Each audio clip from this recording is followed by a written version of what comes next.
May 2025. Crystal Palace win the FA Cup, the first major trophy in the club's history, 120 years after it was founded. Grown men crying at Wembley. And with it comes a place in the Europa League. Then UEFA took it away. Not for cheating. Not for financial breaches. Not for anything that happened on a pitch. Palace were demoted to the Conference League because one of their part owners also held a controlling stake in Lyon, and Lyon had qualified for the same competition.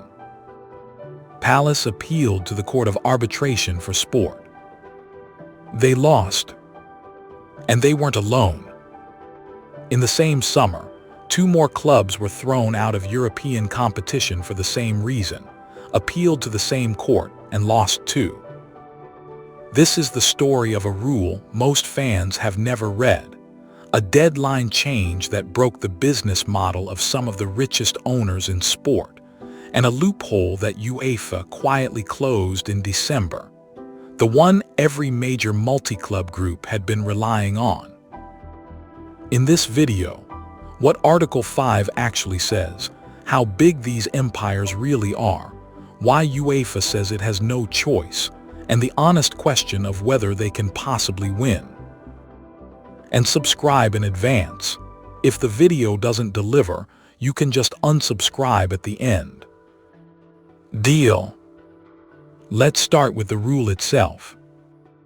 Article 5 of UEFA's competition regulations is the integrity clause, and in plain English it says this: no person and no company may control or exercise decisive influence over more than one club in the same UEFA competition. And the wording goes far beyond ownership. You cannot hold shares in another participating club, be a member of one, be involved in any capacity in its management, administration, or sporting performance, or hold any power over those things. It's deliberately broad, because what UEFA is trying to prevent isn't a person owning 2 clubs. It's a single decision-maker sitting above 2 teams who might one day have to play each other, or need different results on the same night. Now the scale, because this is bigger than most people realize. By early 2026, roughly 380 clubs worldwide sat inside multi-club ownership structures. And in Europe's 5 biggest leagues, close to 42% of clubs have significant cross-investment or shared ownership ties. Think about the names. City Football Group holds stakes in 13 clubs, including Manchester City and Girona. Red Bull has Leipzig and Salzburg. INEOS has Manchester United, Nice and Lausanne. Abluco owns Chelsea and Strasbourg. The Friedkin Group owns Roma, Everton and Cannes. This is not a fringe practice. It's one of the dominant ownership models in world football, and UEFA is trying to regulate it after it already happened. So why do owners do it? Because, and this is the part critics skip, it genuinely works. A network gives you a player pipeline. Sign talent cheaply at a smaller club, develop it, move it up. Shared scouting, shared data, shared methods across a dozen clubs. Somewhere to send young players for real minutes, instead of loaning them to strangers. Look at Strasbourg under Abluco. Their best season in decades, European qualification for the first time in 20 years. Objectively, the model lifted them. But look at what the supporters said about it. When Chelsea agreed to sign Strasbourg's own star forward, banners went up in the Strasbourg stadium calling him a pawn of Abluco. Not a transfer inside the family, from the smaller club to the bigger one, at a price set by people who own both ends of the deal. And that's the real fear. Not corruption in a single match, but something quieter. A club whose sporting decisions stop being its own, whose best players are developed for somebody else, whose ambition has a ceiling written into a group strategy in another country. Strasbourg's ultras weren't angry about results. They were angry that their club had become a department. So how did UEFA respond? With two changes that together broke the model. Change number one is a date. Until recently, clubs had until early June to fix an ownership conflict. So you waited until the tables were final, saw whether two of your clubs had actually qualified for the same competition, and only then restructured. UEFA moved the assessment date to the 1st of March. You now have to be compliant months before you know whether a conflict will even exist. Smaller clubs pointed out the obvious problem. You're asking us to spend serious money restructuring for a scenario that might never happen. UEFA's answer was no. The 1st of March stands, and the governing body has shown no flexibility. Change number two is the one the big groups actually feared. The blind trust. Here's how it worked. If two of your clubs qualified for the same competition, you transferred your shares in one of them to independent trustees, who legally take over decision-making and report to UEFA's financial control body. On paper, you no longer control that club. City Football Group used it for Girona. INEOS used it for INEOS. RedBird used a version for Milan and Toulouse. It was the escape hatch, and everybody knew where it was. Then, in December 2025, UEFA issued a circular clarifying that the exceptional use of blind trusts allowed in previous seasons is not a permanent safe harbor. The hatch is closing, and the criticism of blind trusts is hard to argue with. A trust that the original owner can unilaterally revoke isn't real independence. It's independence with an off switch. The letter of the rule is satisfied. The spirit of it arguably isn't. Which is why UEFA has shifted from what lawyers describe as reactive fixes to permanent, proactive compliance. The ability to cure a conflict once qualification is certain has effectively been eliminated. If you want to run a network, the restructuring has to be real, and it has to be done before you know whether you needed it. Now the enforcement, because rules only matter if somebody pays. 3 clubs appealed to the Court of Arbitration for Sport last season, and all 3 lost.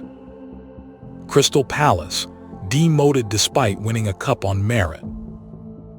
Drogheda United of Ireland, excluded outright. And DAC, Dunajská Streda of Slovakia. That third case shows how broadly this rule bites.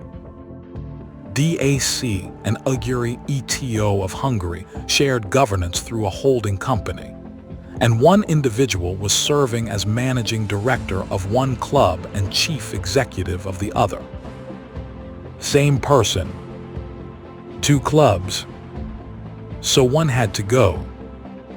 And UEFA's tiebreaker is brutal in its simplicity. The club from the country with the lower coefficient is excluded. Slovakia ranks below Hungary. DAC were removed. Not because they'd done anything worse. Because their league is smaller. And CAS didn't just side with UEFA. It dismissed the club's arguments comprehensively. Procedural fairness, legitimate expectations, Swiss law principles, all rejected. That matters far more than 3 individual cases, because it tells every multi-club owner in Europe that the rule is now legally armored. You cannot restructure late, appeal, and expect sympathy.